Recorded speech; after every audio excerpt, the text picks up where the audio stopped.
Hello बच्चों, मैं हूँ पवार सर, आईआईटी गुरुकुल नागपुर से। बेटा आज हम लोग पढ़ेंगे डिप्रेशन इन फ्रीजिंग पॉइंट। ठीक है। अब डिप्रेशन ऑफ फ्रीजिंग पॉइंट क्या होता है बेटा, ये ले लिया मैंने लिक्विड, कंसीडर कर लेते वाटर, और बेटा यहां लिया मैंने आइस। ये आपका वाटर हो गया सॉलिड फॉर्म में, ये आपका वाटर हो गया लिक्विड फॉर्म में। इसको भी मैं क्लोज कंटेनर में लेता हूं, और मैंने आइस को भी एक क्लोज कंटेनर में ले लिया। ठीक है बेटा, ये आपका लिक्विड फेज में है, ये आपका सॉलिड फेज में है। एक चीज याद रखना, लिक्विड की टेंडेंसी रहती है कि वो हमेशा वेपर बनाना चाहता है, तो ये इवेपोरेट होके उसके वेपर बनाएगा।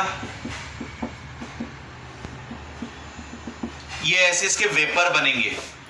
अगर किसी लिक्विड में मॉलिक्यूल के बीच में फोर्स ऑफ अट्रैक्शन कम रहता है तो वो ज्यादा वेपर बनाएगा। अगर इनके मॉलिक्यूल स्ट्रांगली बाउंडेड रहे, अगर ये पक्के से पकड़ के है तो वो कम वेपर बनाएंगे, और उनका जो भी वेपर का प्रेशर बनेगा उसे आप वेपर प्रेशर कहते हो एट इक्विलिब्रियम पे। जब आपका रेट ऑफ इवेपोरेशन और रेट ऑफ कंडेंसेशन दोनों सेम आ जाता, तब ये जो प्रेशर एग्जर्ट करता है लिक्विड पे या तो कंटेनर पे, उसे आप वेपर प्रेशर कहते हो। यानी pressure exerted by the vapour of the same liquid, उसी लिक्विड के वेपर्स बने और उन्हीं का जो प्रेशर बनेगा उसे वेपर प्रेशर कहते हैं। ये हो गया लिक्विड के केस में। सेम उसी तरीके से सॉलिड, इसे हमने इवेपोरेशन कहा, और वापस अगर आएगा तो कंडेंसेशन रहेगा। सेम इसी तरीके से होता है बेटा सब्लिमेशन प्रोसेस। सब्लिमेशन में आइस यानी सॉलिड डायरेक्ट वेपर में कन्वर्ट होता है। इसमें लिक्विड वाला फेज नहीं आता, सॉलिड डायरेक्ट वेपराइज हो जाता, बीच में लिक्विड वाली स्टेज गायब हो जाती। यानी सॉलिड से लिक्विड बना, लिक्विड से वेपर बना, ऐसा नहीं होता। सॉलिड डायरेक्ट वेपर में कन्वर्ट होता है। तो ये सॉलिड आपका डायरेक्ट वेपर में कन्वर्ट हो रहा है। अब इसके भी यहां पर वेपर बनेंगे, और ये जो वेपर का प्रेशर यहां पे डेवलप होगा उसे भी आप वेपर प्रेशर ही कहते हो। सो वेपर प्रेशर आपकी दो बार आया, ये हुआ लिक्विड के वजह से बनने वाला वेपर प्रेशर, और सॉलिड की वेपराइज होने के बाद यानी सब्लिमेशन होने के बाद बनने वाले वेपर का प्रेशर। तो ये सॉलिड का वेपर प्रेशर और ये आपका लिक्विड का वेपर प्रेशर। क्लियर इतना? अब देखो, अब हमारा एक्सपेरिमेंट चालू होगा, ऑब्जर्वेशन चालू होगा।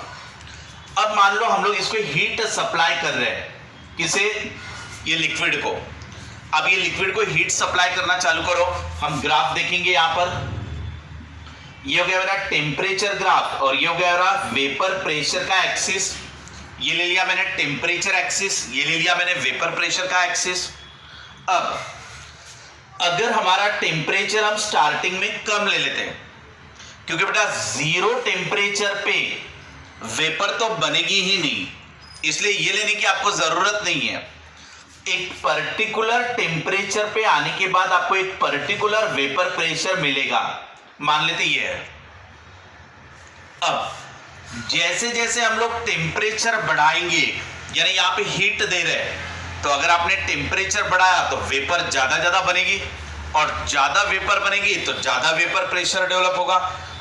तो जैसे जैसे हम टेम्परेचर को बढ़ाते जा रहे हैं वैसे वैसे हमारा वेपर का प्रेशर बढ़ते जा रहा है, यानी वेपर बढ़ते जा रहे हैं। ये यहां पे हुआ in case of liquid. Same इसी तरीके से यहां पे भी होगा, अगर मैं टेम्परेचर ले रहा हूं और वेपर प्रेशर ले रहा हूं।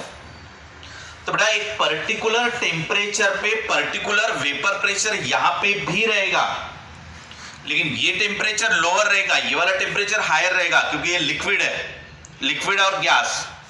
यहाँ पे सॉलिड का कन्वर्शन है गैस में, तो ये टेम्परेचर कम रहेगा कंपैरेटिवली। लेकिन बात वही आएगी कि जैसे जैसे मैं टेम्परेचर बढ़ाते जाऊंगा, ठीक है ना, इसको हीट दे रहे हो मान लो कि जैसे जैसे टेम्परेचर बढ़ेगा ज्यादा ज्यादा वेपर बनती जाएगी, तो इसका भी ग्राफ ऐसे ही बनेगा। लेकिन ये वाला और ये वाला ग्राफ सेम है। कैसे? टेम्परेचर बढ़ाते जा रहे हो वेपर प्रेशर बढ़ रहा है, टेम्परेचर बढ़ाते जा रहे हो वेपर प्रेशर बढ़ रहा है। लेकिन ये फ्रीज कंडीशन में आइस है तो ये लोअर टेम्परेचर होगा कंपैरेटिवली ये, but nature of graph nearly same है। अब दोनों ग्राफ को मैं कंबाइन कर देता हूं, बराबर समझना बेटा। मैंने कहा ये वाला थोड़ा ग्राफ नीचे ले लेता हूं, आपको प्रॉपर दिखेगा। आसान है बेटा, बराबर थोड़ा ध्यान दो तो समझ में आ जाएगा। अब मुझे एक चीज बताओ, ये वाला लोअर टेम्परेचर पे रहेगा एज कंपेयर टू दिस, तो आइस वाला जो ग्राफ ले रहा हो वो ग्राफ ऐसा बनेगा। क्लियर? यानी ये सॉलिड का वेपर में कन्वर्शन वाला ग्राफ। जबकि यहां पे जो ग्राफ बन रहा है वो थोड़ा सा हायर टेम्परेचर पे रहेगा। ये हमारा टेम्परेचर एक्सिस, तो ये वाला थोड़ा हायर टेम्परेचर पे रहेगा ऐसा। और ये हो गया मेरा वेपर प्रेशर। अब देखो बेटा, ये वाले लिक्विड का वेपर प्रेशर यहां है हमारा, ठीक है। जैसे जैसे टेम्परेचर बढ़ा रहा हूं वैसे वैसे वेपर का प्रेशर बढ़ेगा, ये ऐसे जा रहा है, ठीक है ना। ये लिक्विड वाले फेज का हुआ। क्लियर? लेकिन ये वाला आइस वाला, ये हमारा लोअर टेम्परेचर पे उसका वेपर प्रेशर, जैसे जैसे टेम्परेचर बढ़ाऊंगा इसका वेपर प्रेशर बढ़ते जाएगा, ये ऐसा। क्लियर? अब मान लेते इसका वेपर प्रेशर 20 पे आ गया, ठीक है ना। या प्रेशर को आप mm ऑफ Hg में लो, या तो टॉर में लो, या न्यूटन पर मीटर स्क्वायर में लो, आप अलग अलग यूनिट में ले सकते हो, वैल्यूज आपको अलग अलग मिलेगी। जिस समय यहां के वेपर का प्रेशर अगर इसके वेपर प्रेशर के इक्वल आ गया,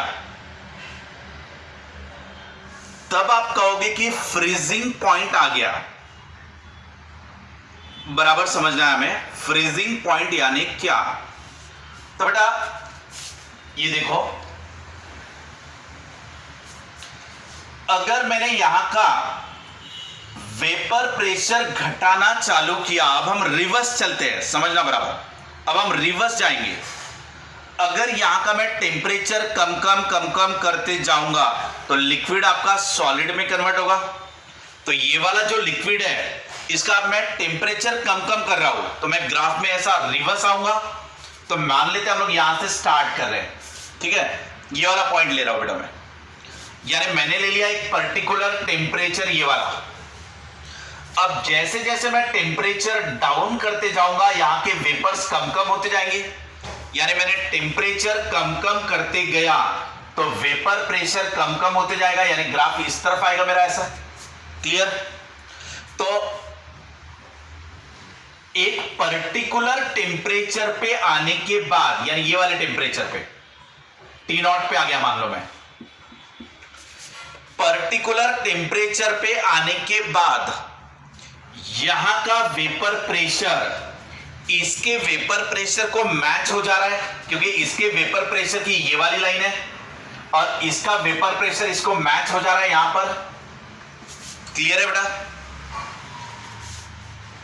आ रहा है समझ में? एक बार बराबर ध्यान देना कि ये वाले लिक्विड का टेम्परेचर कम किया तो लिक्विड आपका सॉलिड में कन्वर्ट होते जा रहा है।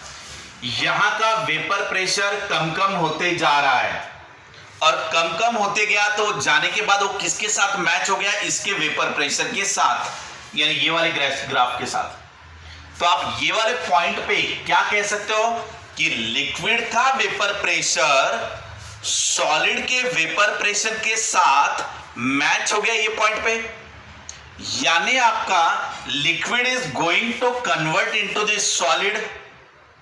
या तो आप ऐसा कह सकते हो कि solid is going to convert into the liquid, यानी आपका फ्रीजिंग पॉइंट आ गया, यानी लिक्विड अब फ्रीज होके सॉलिड बनने लगा, तो ये वाले पॉइंट पे। तो ये टेम्परेचर यानी फ्रीजिंग टेम्परेचर। अब बेटा how to define the freezing point? Freezing point is the temperature at which liquid vapour pressure become equal to the solid vapor pressure. Clear? What is the freezing point? It is the temperature at which vapor pressure of liquid become equal to the vapor pressure of solid. यानी ये वाला point. That point is nothing but, or that temperature is nothing but freezing point of that solution. Clear बेटा यहां तक? चलो अब आगे बढ़ते हैं। अब हम तो पढ़ रहे हैं colligative properties. What is mean by colligative properties? Those properties which depends on the number of solute particle added, not on the nature of solute particle added. Liquid के अंदर कितने सोल्यूट पार्टिकल डाले गए उसके हिसाब से उसका फ्रीजिंग पॉइंट चेंज होता है। अब हम देख लेते हैं, इसके अंदर मैंने सोल्यूट डाल दिया।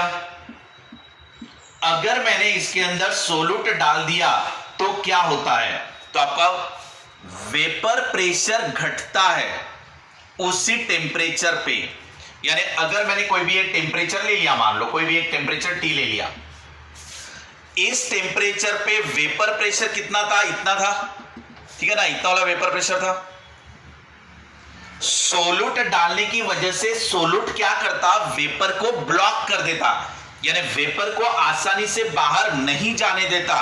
तो यहां पे वेपर आपके घट जाते हैं, यहां वेपर्स कम तैयार होते हैं। क्यों?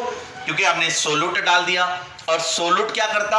वेपर के रास्ते को ब्लॉक कर देता। अगर ये ब्लॉक होने लगे तो यहां पे कम वेपर बनेंगे, यानी आपका वेपर प्रेशर क्या हुआ? डिक्रीज हुआ, यानी उसी टेम्परेचर पे आपको वेपर प्रेशर कम मिलेगा। समझा बेटा? तो ये हो गया आपका डिक्रीज इन वेपर प्रेशर। तो सोल्यूट ऐड करने की वजह से आपका वेपर प्रेशर घटता है कंपैरेटिवली। तो ये हो गया आपका सॉल्यूशन का, ये हो गया अकेले सॉल्वेंट का, यानी प्योर सॉल्वेंट। क्लियर? अब वापस से हमें इसको फ्रीजिंग तक लाना है, यानी सॉलिड तक लाना है। अब जैसे जैसे आप टेम्परेचर डाउन करते जाओगे, तो जैसे जैसे टेम्परेचर डाउन करोगे इसके वेपर कम कम होने लगेंगे, वेपर प्रेशर घटने लगेगा। तो जैसे जैसे मैं टेम्परेचर कम कम करूंगा वेपर प्रेशर कम कम होते जाएगा सॉल्यूशन का। अब इसका वेपर प्रेशर जाके यहां पे मैच होगा इसके साथ, किसके साथ? सॉलिड के वेपर प्रेशर को। तो इसका वेपर प्रेशर घटते घटते घटते इसको जाके मैच करेगा। तो वो कहां पर मैच कर रहा है? यहां पे मैच कर रहा है। समझा बेटा? तो अब आपका फ्रीजिंग पॉइंट सॉल्यूशन का बन गया टी, यानी आपका लिक्विड फ्रीज हो गया सॉलिड में, यानी liquid convert into the solid. कहां पर? इस टेम्परेचर पे आके, क्योंकि ये वाला लिक्विड आपका फ्रीज होते होते आया और ये सॉलिड वाले ग्राफ को आके मिल गया। सो सॉलिड का वेपर प्रेशर और लिक्विड का वेपर प्रेशर यहां पे मैच हो गया, दोनों इक्वल आ गया, क्योंकि ये प्रेशर है यहां पर P। समझा बेटा?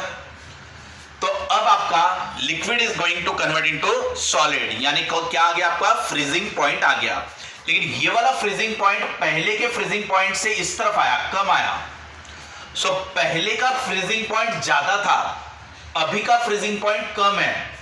यानी अकेला वाटर था तो 100 डिग्री सेल्सियस, 0 डिग्री सेल्सियस पे फ्रीज हो रहा था अकेला वाटर। लेकिन सोल्यूट डालने के बाद फ्रीज हो रहा है -4 डिग्री सेल्सियस पे या -3 डिग्री सेल्सियस पे मान लो, यानी फ्रीजिंग पॉइंट हमारा 3 से घट गया। ये फ्रीजिंग पॉइंट हमारा 3 से घट गया। समझा बेटा? और ये जो घटना है यानी depression of freezing point is directly proportional to relative lowering of vapour pressure और लोअरिंग ऑफ वेपर प्रेशर। जितना वेपर प्रेशर, जैसे ये लाइन, ये ऐसे लाइंस बना रहा हूं बेटा मैं, ये लाइंस क्या इंडिकेट कर रहे हैं? ये हो गया प्योर वाटर। थोड़ा सा सोल्यूट ऐड किया तो ये हो गया, थोड़ा सोल्यूट ऐड किया तो ये हो गया, और ज्यादा सोल्यूट ऐड करो तो ये आ जाएगा, और ज्यादा सोल्यूट ऐड करो तो ये आ जाएगा। तो ये हमारे लाइंस को ऐसे नीचे नीचे मैच होते जाएगा। ये हमारी सॉलिड की लाइन, ठीक है, ये हमारे सॉल्यूशन की line.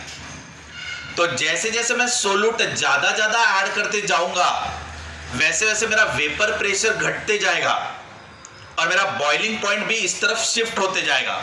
So depression of freezing point is directly proportional to the molality, means number of solute particle added.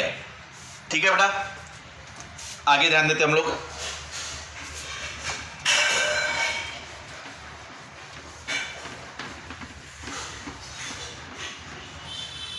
अब हम लोग डेरिवेशन करेंगे।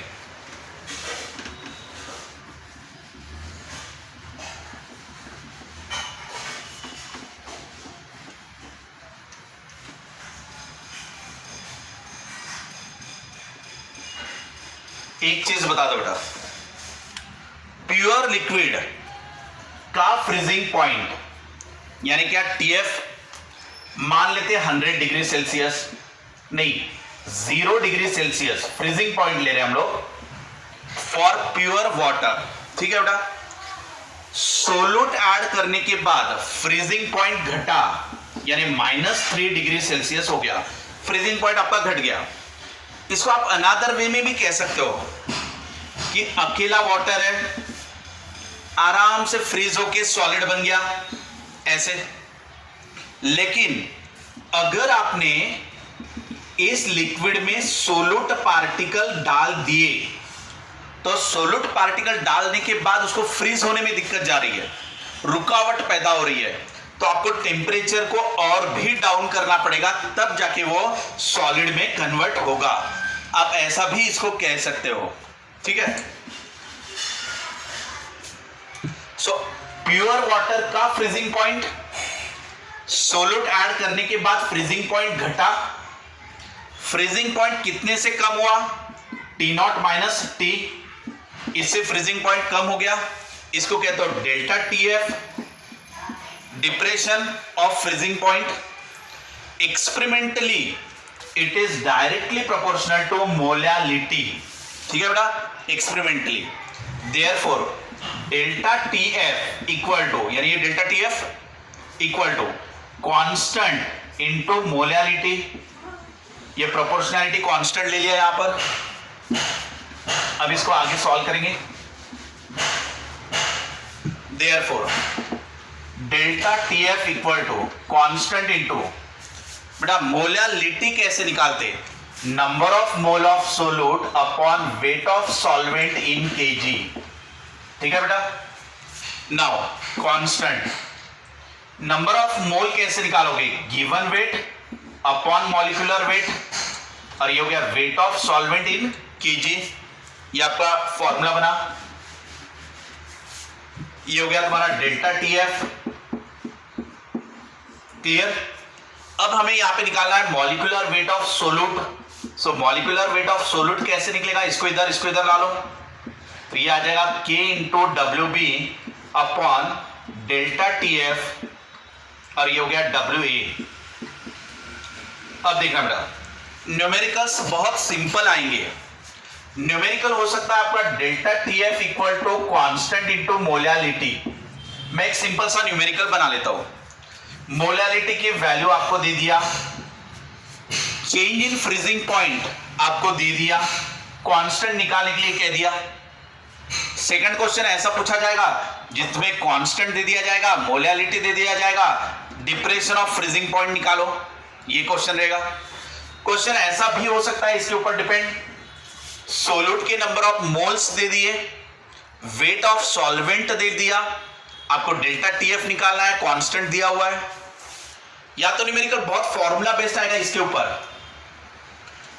मैंने कह दिया, मान लो कि 5 ग्राम ऑफ सोल्यूट यानी NaOH या NaCl ले लिया, ऐसा कुछ भी, 5 ग्राम ऑफ सोल्यूट यानी ये सोल्यूट का weight is added in a 50 gram of H2O। यानी सॉल्वेंट का वेट दे दिया, सोल्यूट का वेट भी दिया, सॉल्वेंट का वेट भी दिया, कांस्टेंट भी दे दिया आपको, और मैंने कहा कि टेम्परेचर आपका 2 केल्विन से चेंज हो गया, यानी 2 केल्विन से टेम्परेचर चेंज हो गया। Find the molecular weight of solute, ऐसा भी क्वेश्चन रहेगा। या तो इसका मॉलिक्यूलर वेट दे दो और डेल्टा टीएफ निकालने के लिए कहो, बट लॉजिकली तो एक चीज है कि डेल्टा टीएफ निकालने के लिए नहीं बोला जाएगा, क्योंकि ये थर्मामीटर से हम लोग डायरेक्ट गिन सकते हैं, एक्सपेरिमेंटली ये इजीली मिलेगा। हमारा सोल्यूट रहता अननोन, उसका मॉलिक्यूलर वेट निकालने के लिए ज्यादातर क्वेश्चन आएंगे कि find the molecular weight of solute. If temperature of freezing point आपको दिया रहा, weight of solute, wait of solvent and constant, ये सब आपको दिया रहा, तो आप आराम से मॉलिक्यूलर वेट ऑफ सोल्यूट निकाल सकते हो। क्लियर बेटा? एक चीज इसमें याद रख लेना आप लोग,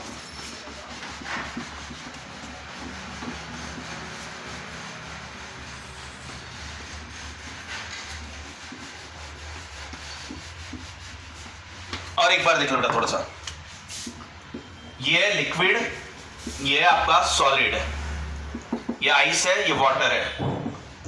बेटा वाटर भी अपनी वेपर तैयार करता है, सॉलिड भी अपनी वेपर तैयार करता है, तो इसको भी वेपर प्रेशर कहा जाता है, इसको भी वेपर प्रेशर कहा जाता है।